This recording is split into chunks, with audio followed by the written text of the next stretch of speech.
I'm speaking about spiritual stagnation. Spiritual stagnation is a state of spiritual inertia, and it's normally characterized by dead religious practices and observance, or when the time of fulfillment of God's promises seems to be delayed, not because God is not intending to fulfill these promises, but because we are not ready. And God is waiting for us to upgrade. God is waiting for us to align, for Him to release these blessings, favor, or prophetic realities in the context of human experience. This is delay. When the time of fulfillment is delayed, it happens when God goes silent due to unrepented sin, or when we crowd Him with religious practices and the traditions of men. Now, what produces authentic ministry activities is the communication of God. What produces authentic and, or rather, let me put it this way, what produces authentic ministry activity is the speaking of God. We have no agenda if God does not speak. We have no agenda whatsoever if God does not speak. What gives us an agenda or things to do is when God speaks. And this is what was happening to Elijah um, on Mount Carmel, or not even Mount Carmel, when he went to hide in the cave after the Mount Carmel experience. Mount Carmel experience. This is First Kings chapter 19 and verse 11 to 13. And then he said, "Go out and stand on the mountain before the Lord." This man is told to go and wait upon the Lord. And behold, the Lord passed by. That this is the Lord passing by, and this is the manifestation. And a great and a strong wind tore into the mountains as the Lord was passing by, and broke the rocks in pieces before the Lord. But the Lord was not in the wind. Mark that. The Lord was not in the wind. But it is telling us the Lord is passing. These are just the manifestation of His presence. But the Lord was not in the wind, meaning that was not the core issue. In as much as these things are manifesting His arrival, these things are a herald of His coming, or they are manifesting His coming around that particular environment, but God was not in it. And after the wind, another earthquake, another phenomenon, but the Lord was not in the earthquake. And after the earthquake, a fire, but the Lord was not in the fire.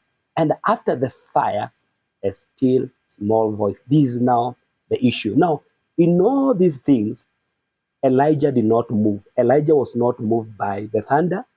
Elijah was not moved by the lightning, nor was he moved by the earthquake. What moved Elijah was a still small voice. If it were maybe you or me, we would have perhaps left that place with the thunder and lightning and the earthquake. And if someone happened to ask us, what did God tell you? Some of us would have reported the thunder. I heard the thunder. I saw the lightning. I saw the earthquake, or there was an earthquake. And, we are reporting the phenomenon while missing the message behind the phenomenon. These are symbolism of His arrival.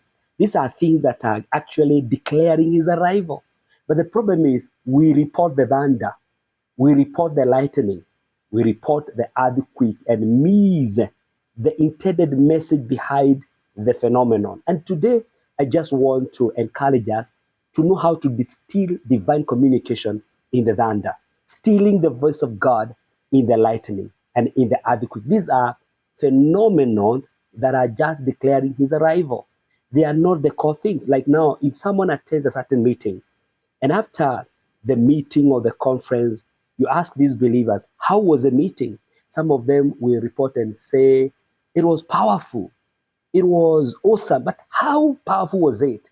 What is this one thing that God spoke to you that you can go home and implement? What is the voice of God, or what was the voice of God in the thunder? After the thunder, what did God tell you? After people fell down, after people jumped, and some would also report back and say, people are falling down, they are jumping. We sang for 3 hours non-stop. Those are some of the reports. The speaker was powerful. Those are some of the reports people give. But what did God speak to you? What was the still small voice? And this was the only thing in verse 13. So it was when Elijah heard it, when he heard the still small voice, that he wrapped his face in his mantle and went out and stood in the entrance of the cave. Suddenly, a voice came to him and said, "What are you doing here, Elijah?" So this man was not moved at first by the thunder. He was not moved by the lightning. He was not moved by the earthquake. Though these were a phenomenon that would have made this man to be moved and to move in action, or just to go out and say, "I have seen the Lord." He did not just allow the lightning to move him, the earthquake, because he knew how to distill the voice of God in the noise. He knew how to distill the voice of God in the phenomenon, and only the voice of God that produced this activity. I said only the speaking of God that generates authentic activities. Now, this man was waiting until the still small voice, and that is when now Elijah started to move. Now, beyond the phenomenon and the divine symbolism, what did God communicate to you? Beyond the phenomenon of the earthquake, the thunder, the lightning. Those are phenomenon. They are events in life that can happen. You can find yourself in a phenomenon of abundance or lack or even sickness or rejection like Joseph. It was a phenomenon where he was thrown out of his family and jealousy and all that. Finding himself in the house of Potiphar's, and then he was falsely accused of rape and he was in jail. These were events around Joseph's life. But what was the message of God? The thunder, the lightning.